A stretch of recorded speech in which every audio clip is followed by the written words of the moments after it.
오늘 우리에게 주시는 하나님 말씀은 신약성경 고린도후서 1장 3절에서 11절까지 말씀 되겠습니다. 신약성경 286쪽입니다. 고린도후서 1장 3절 말씀부터 받들어 봉독해 올리겠습니다. 찬송하리로다. 그는 우리 주 예수 그리스도의 하나님이시요 자비의 아버지시요 모든 위로의 하나님이시며 우리의 모든 환난 중에서 우리를 위로하사 우리로 하여금 하나님께 받는 위로로서 모든 환난 중에 있는 자들을 능히 위로하게 하시는 이시로다. 그리스도의 고난이 우리에게 넘친 것 같이 우리가 받는 위로도 그리스도로 말미암아 넘치는도다. 우리가 환난 당하는 것도 너희가 위로와 구원을 받게 하려는 것이요 우리가 위로를 받는 것도 너희가 위로를 받게 하려는 것이니 이 위로가 너희 속에 역사하여 우리가 받는 것 같은 고난을 너희도 견디게 하느니라. 너희를 위한 우리의 소망의 견고함은 너희가 고난에 참여하는 자 같은 것 같이 위로에도 그러할 줄을 알미라.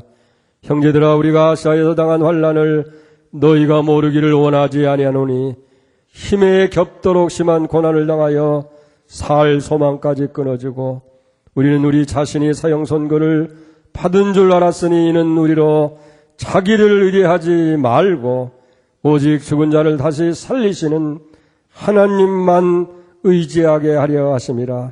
그가 이같이 큰 사망에서 우리를 건지셨고 또 건지실 것이며 이후에도 건지기를 그에게 바라노라.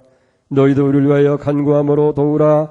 이는 우리가 많은 사람의 기도로 얻은 은사로 말미암아 많은 사람이 우리를 위하여 감사하게 하려 함이라. 아멘.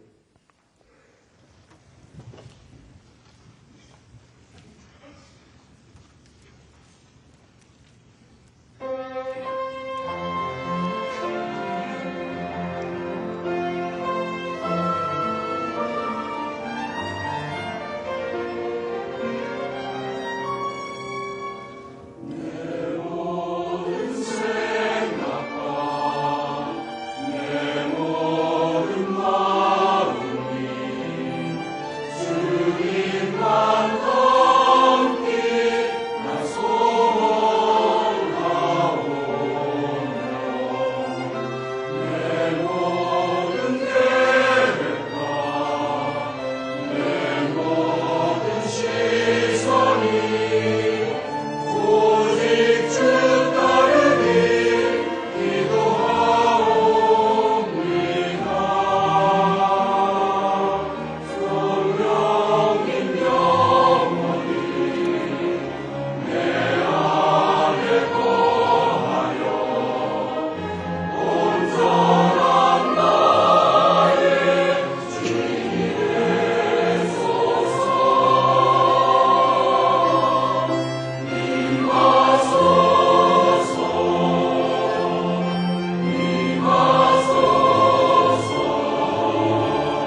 우리 주님 성령 여러분의 충만히 임한 줄 믿습니다.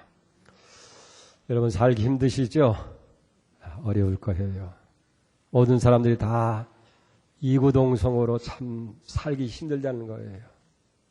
어떤 사람은 죽지 못해서 산다는 사람도 있고 IMF 때보다 더 힘든 것 같다 얘기합니다. 설상가상으로 블랙시티, 영국이 유로의 탈퇴를 결정함으로 인해서 맞이는 경제적인 불황도 참으로 더 큰 어둠을 우리에게 가져다 줍니다. 사실 따지고 보면 어제 오늘 문제가 아니라 이 세상은 고난이에요. 고해의 바다예요. 힘들고 어려운 것은 마찬가지라는 거예요. 우리가 성경을 보더라도 성경에는 수많은 고난의 문제를 다루고 있어요. 그렇게 하나님의 택함을 받고 성령 충만을 받고 믿음으로 충성했던 사람들도 많은 시련과 고난에 노출됐던 것을 보게 됩니다. 그리고 이 많은 사람들은 다 고난을 이기고 극복했다는 거예요.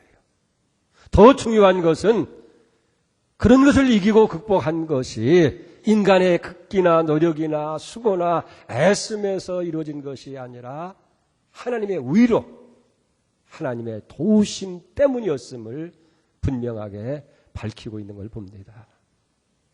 사실 고난이라고 하는 이 단어의 의미를 보면 여러 가지 뜻이 있습니다. 억압한다, 조인다, 에워싸인다.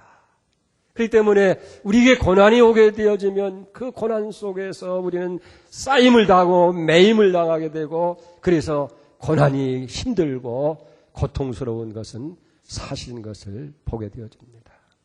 오늘 이 본문의 말씀을 보면 사도 바울이 어떻게 고난을 이해했고 어떻게 고난을 극복했는지를 우리에게 보여주고 있는 것을 보게 됩니다.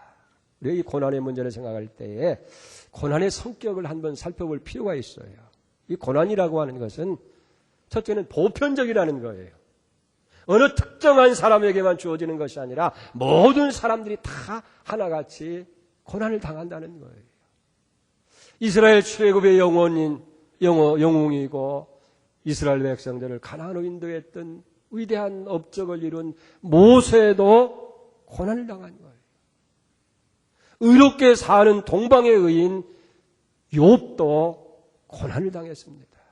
심지어는 하나님의 아들이신 예수님께서도 이 땅에 사시는 동안 고난 가운데서 살았던 것을 여기 보게 됩니다. 수제자 베드로도 마찬가지고 오늘 본문의 주인공인 바울도 극심한 고난을 여기 당한 것을 보게 되어집니다. 그런데 많은 사람들이 고난을 당할 때에 문제가 되는 것은 뭐냐면 나 혼자만 당하는 것처럼 왜 내게 이런 고난이 있고 어려움이 있는지 그래서 낙심하고 그래서 절망하고 그래서 원망하고 불평하는 것들을 보게 되어집니다. 사실은 그렇지 않아요. 크기는 다르고 차이는 다를진정 모든 사람들이 다 고난을 당하면서 산다 하는 거예요. 시리아의 전설 가운데 그런 이야기가 있습니다. 어느 시골 산골 동네에 사냥을 하면서 살아가는 가정이 있었어요. 매일 사냥을 하러 나가는데 어느 날인가 외동 아들이 그 아버지를 따라서 사냥에 가고 싶다고 매달리고 아버지를 치는 거예요. 그래 떼놓을 수가 없어서 이 아이를 데리고 사냥터를 합니다. 근데 그날따라 온종일 온 산을 헤매도 토끼 새끼 한 마리도 못 잡은 거예요. 초조한 마음으로 이제 보내고 있는데 마침 많은 들소떼가 지나가는 모습이 보입니다. 옳거니 그래서 아들에게 너 여기 움직이지 말고 가만히 있으라고 얘기해놓고 그 들새떼를 쫓아갑니다. 한참 따라가다 보니까 그게 환상이었어요. 그래서 이 아버지는 급히 아들이 걱정돼서 돌아보니까 이미 아들은 심승의 밥이 되고 말았어요. 흔적 없이 사라지고 찢겨진 피가 묻은 아들의 옷까지만 있는 겁니다. 그걸 수습해가지고 아들을 잃은 슬픔보다도 어떻게 이 아들에 대한 슬픈 소식을 아내에게 전하는가 그게 더 걱정이 되는 거예요. 그게 돌아와서 아내에게 그렇게 얘기합니다. 여보 오늘은 내가 사냥해서 아주 진귀한 짐승을 잡았는데 이 짐승은 우리에게 큰 유익을 주는 것인데 이걸 조리하는 방법이 다르다. 지금부터 당신은 동네에 가서 근심도 없고 걱정도 없고 어려움도 없고 문제도 없는 집에서 솥을 빌려오라고. 그러면 거기에 조리하면 이게 우리에게 큰 양약이 되어지는 좋은 짐승이라고. 이 아내가 남편의 말을 듣고 동네의 집집마다 다 다녀봅니다. 근데 정작 빈손으로 돌아오는 거예요. 그 남편이 아내에게 묻는 거예요. 어찌해서 솥을 빌려오라고 했는데 그냥 와서 그랬더니 여보 말도 말라고. 집집마다 가보니까 문제없는 집이 없고 근심거리가 없는 집이 없고 걱정거리가 없는 집이 없고 어려움이 없는 집이 있고 다 그러니 근심 걱정 없는 집이 없으니 내가 빈손으로 올 수밖에 없겠냐. 그때도 남편이 이야기합니다. 여보 오늘은 우리가 당할 차례다고. 그러면서 아들의 죽음에 대한 이야기를 아내에게 이야기했다는 거예요. 슬픔 가운데에서도 위로를 받게 됐다고 하는 그런 얘기입니다. 여러분, 이 땅에는 어디도 근심 걱정이 없는 것이 없어요. 환난이 없는 것이 없어요. 다 어려움은 있다는 사실이에요. 보편적이다. 누구에는 있다는 거예요. 두 번째로 고난이라고 하는 건 일시적이라는 거예요. 어떤 고난이든지 간에 그게 영원히 계속되는 것은 아니라는 거예요. 특별히 우리 믿는 성도들에게 있어서의 고난이라고 하는 것은 일시적인 거예요.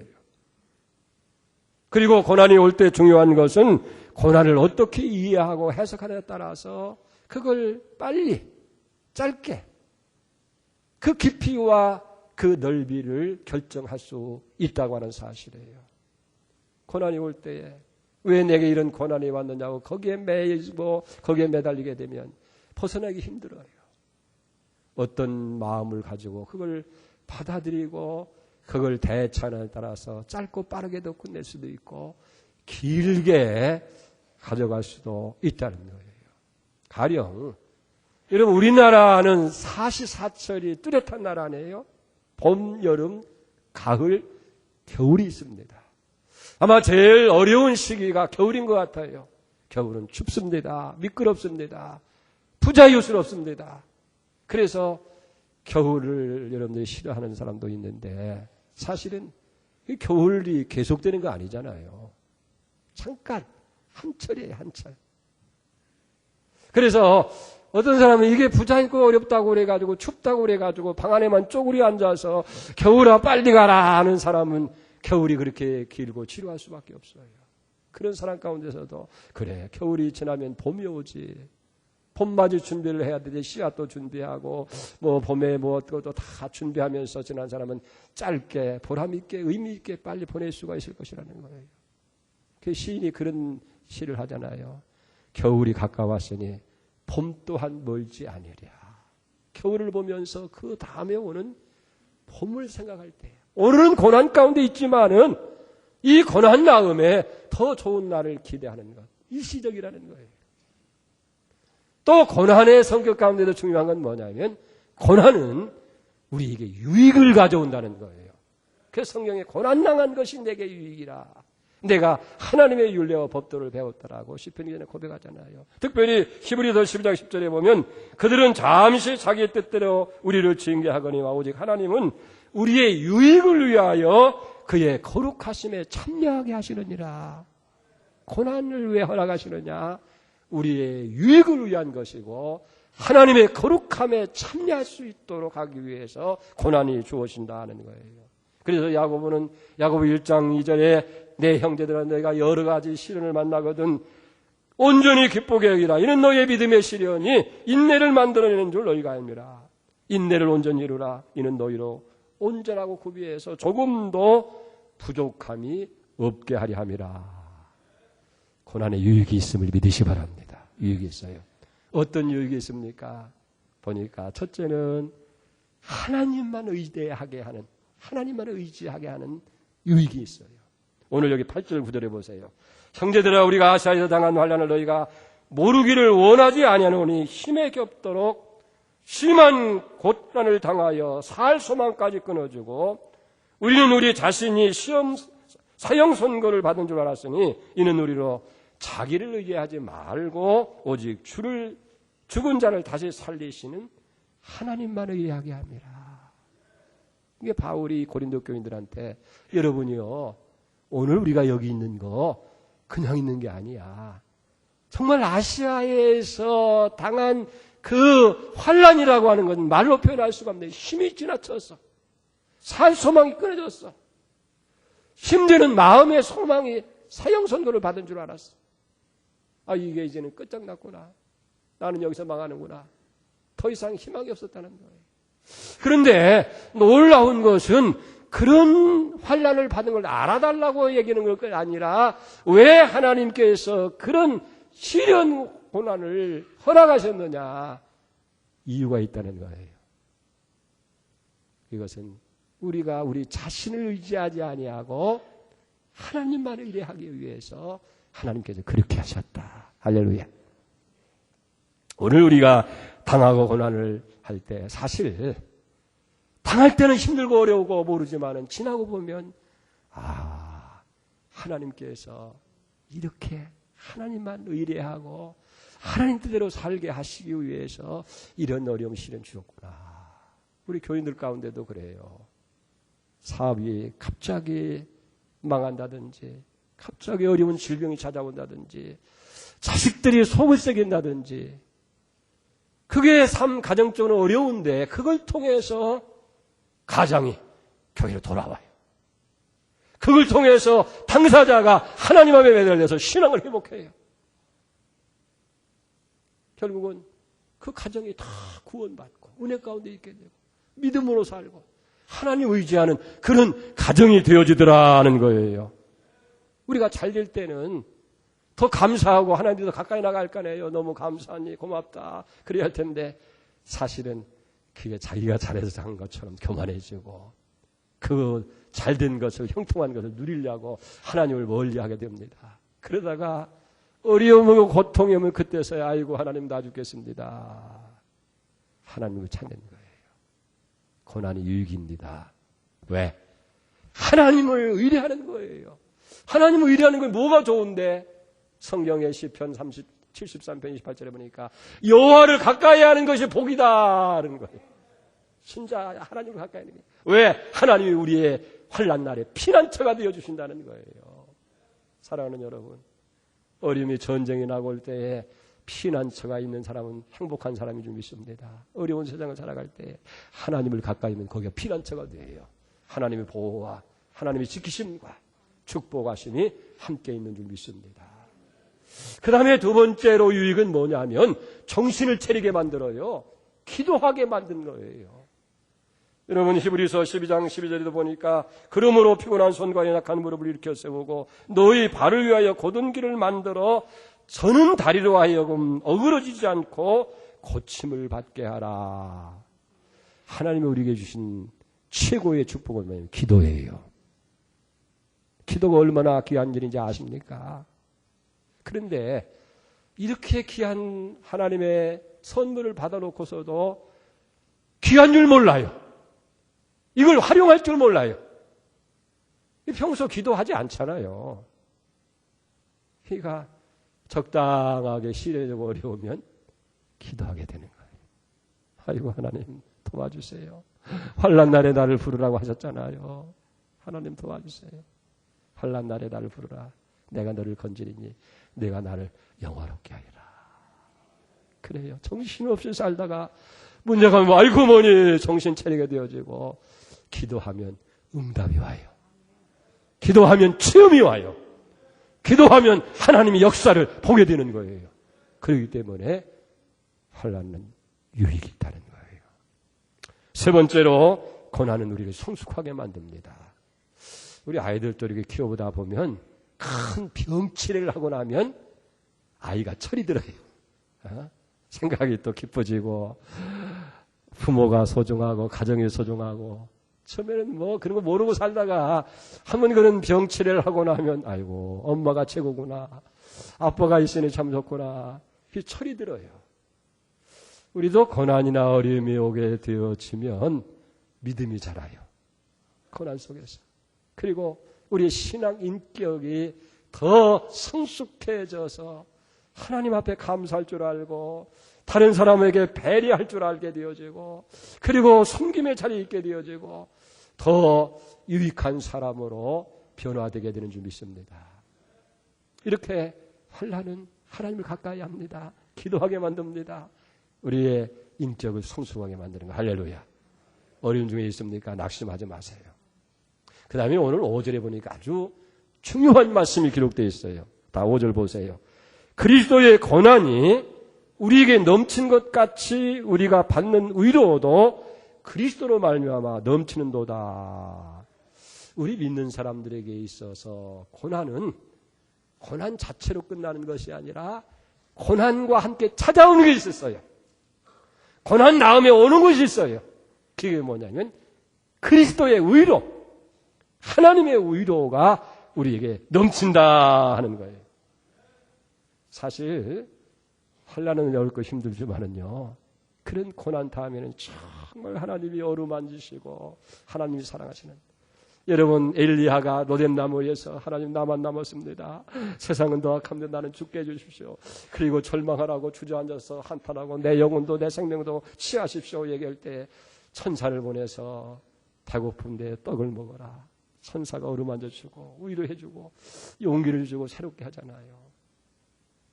사실 어려움을 당할 때 위로가 얼마나 키운지 몰라요. 힘들고 어려울 때.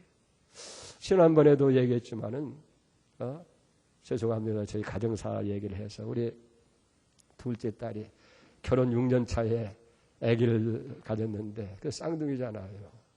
중간에 너무 고마웠는데 임신 중독으로 인해 가지고 그만 병원에 입원했는데 적은 아이가 사내아이인데 양수가 터져가지고 그만 수술해가지고 아이를 낳았잖아요.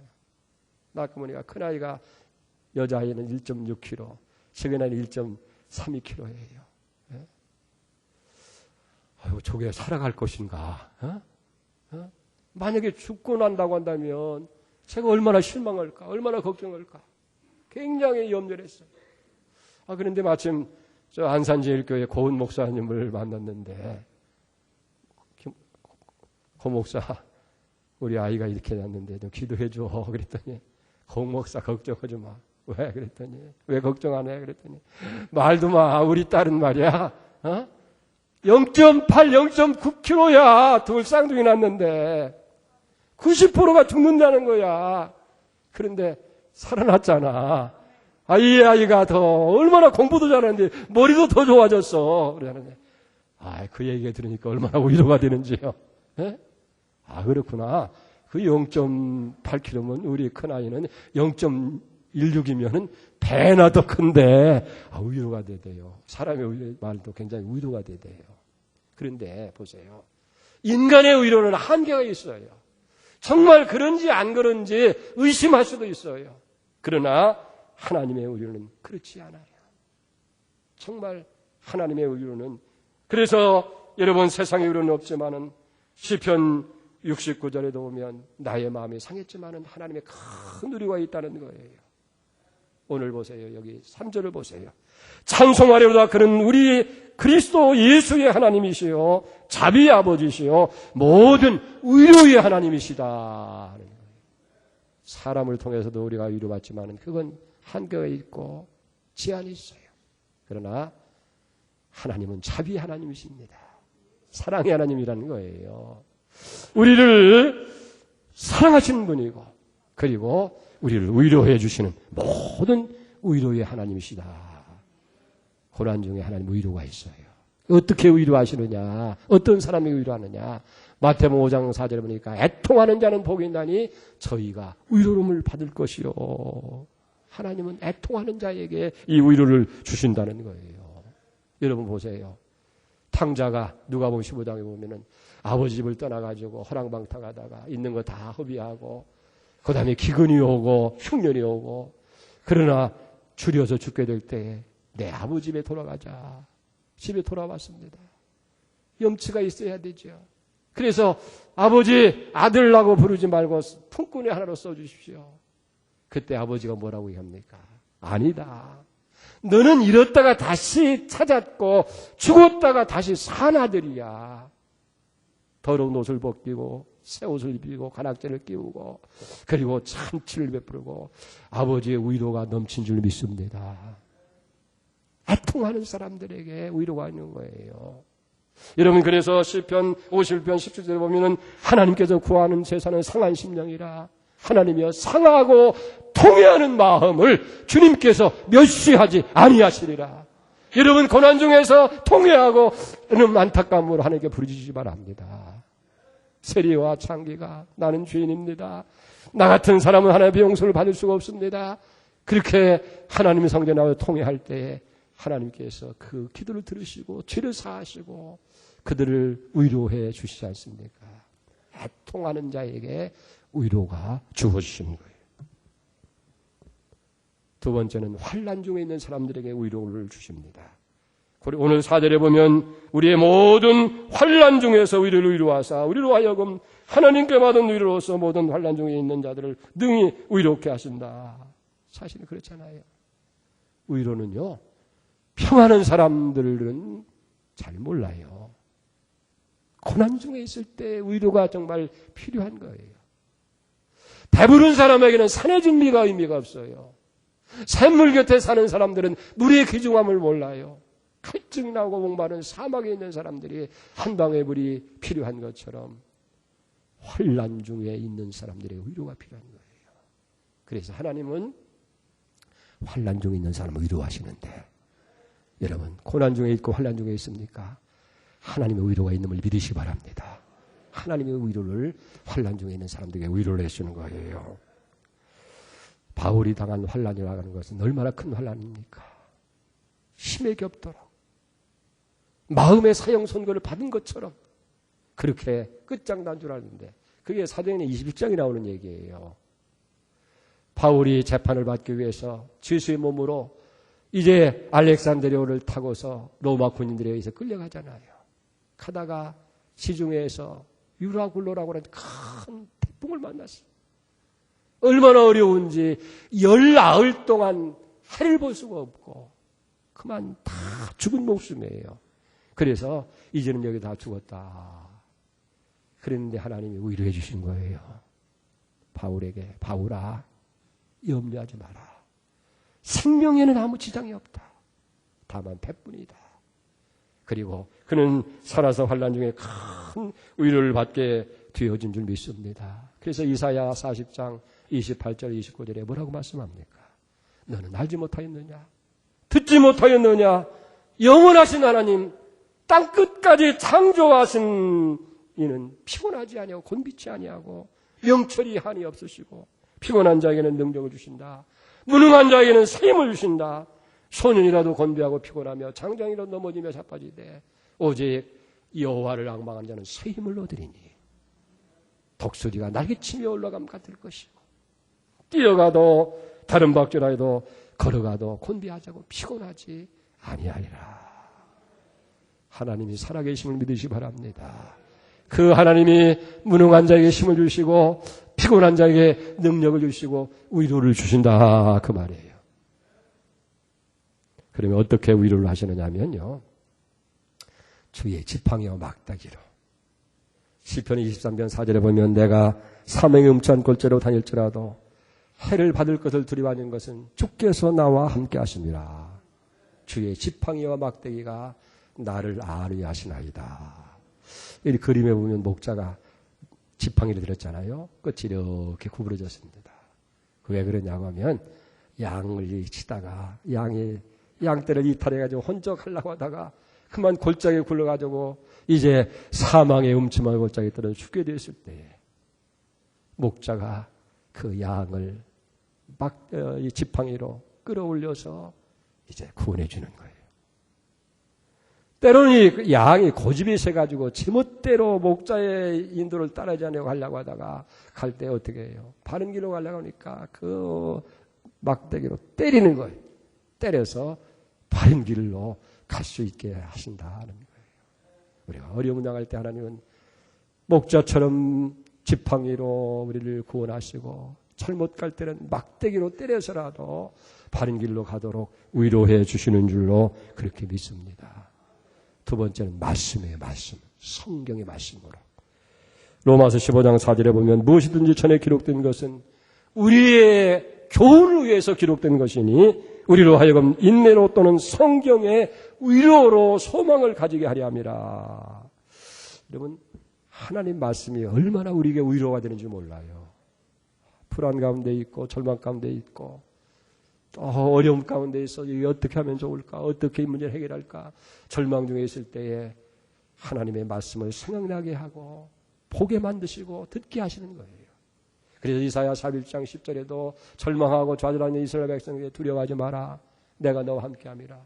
놀라지 말라. 내가 네 하나님이 됨이라.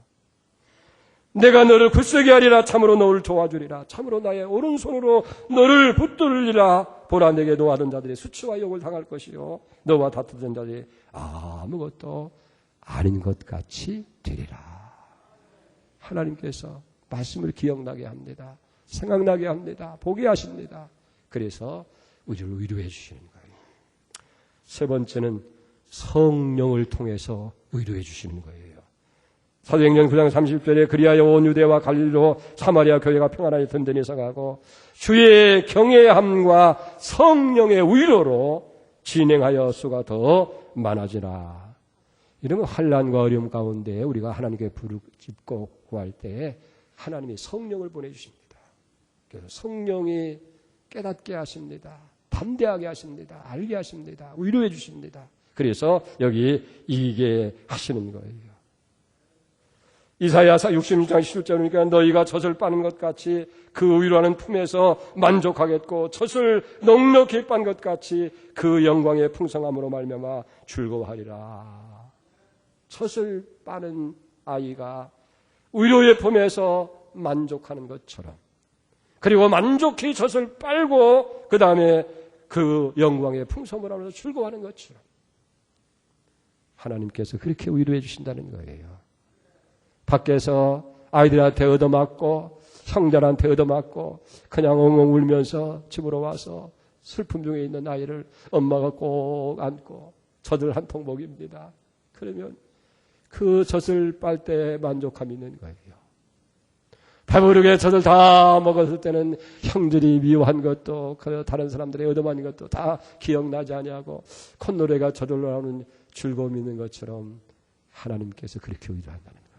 하나님 품에 여러분이 안기시기 바랍니다. 환난은 하나님 품에 안기는 절호의 기회가 되는 거예요. 그래서 젖을 빠는 아이가 엄마 품에서 만족을 얻고 만족히 빨고 나서 그 영광의 품에서 즐거워하는 것처럼 그런 즐거움이 우리에게 주어질 줄로 믿습니다. 그리고 이 위로는 어떤 결과를 가져오느냐. 오늘 성경에 우리가 세 가지를 가져와요. 첫째는 견디게 만드는 거예요. 환난을 견디는. 6절을 보세요. 우리가 환난을 당하는 것도 너희가 위로와 구원을 받게 하려는 것이고 우리가 위로를 받는 것도 너희가 위로를 받게 하려는 것이니 이 위로가 너희 속에 역사하여 우리가 받는 것과 같은 고난을 견디게 하느니라. 위로는 고난을 견디게 합니다. 두 번째는 흔들리지 않게 만드는 거예요. 데살로니가전서 3장 2절에 보니까 너희 믿음에 대하여 위로함으로 아무도 환난 중에 흔들리지 않게 하려 함이라. 세 번째는 고난 속에서 위로가 승리를 가져게 주는 거예요. 요한복음 16장 13절 이것을 너희에게 이르노니 너희로 내 안에서 평안을 누리게 하려 함이라. 세상에서는 너희가 환난을 당하나 담대하라. 내가 세상을 이겼노라. 로마서 8장 30절에 그러나 이 모든 일에 우리를 사랑하시는 이로 말미암아 넉넉히 이기느니라. 우리에게 하나님의 위로를 말미암아서 승리를 가져온다는 거예요.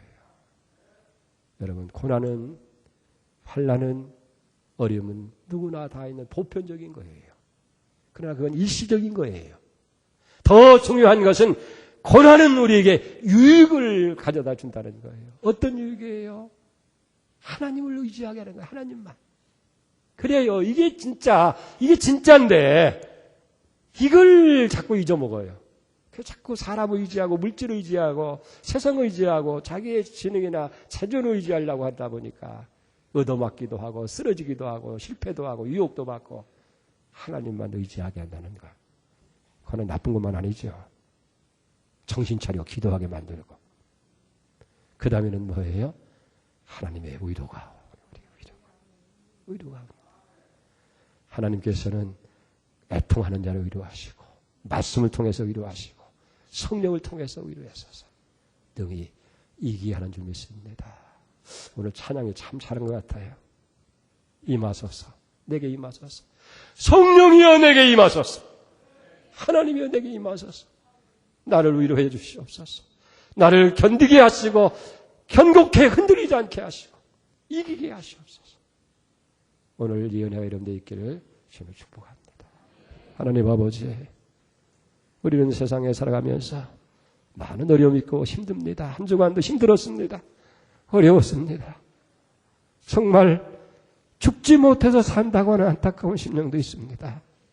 그러나 고난은 하나님께서 일시적이라는 걸 알게 하시고 유익이 있음을 깨닫게 하시니 감사합니다.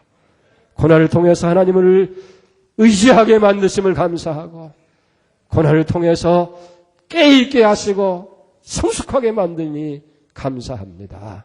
주여, 고난을 주시는 하나님의 위로가 우리에게 넘쳐서 잘 감당하게 하시고 흔들리지 않게 하시고 이기게 하여 주시옵소서. 예수님의 이름으로 기도 올려옵나이다. 아멘.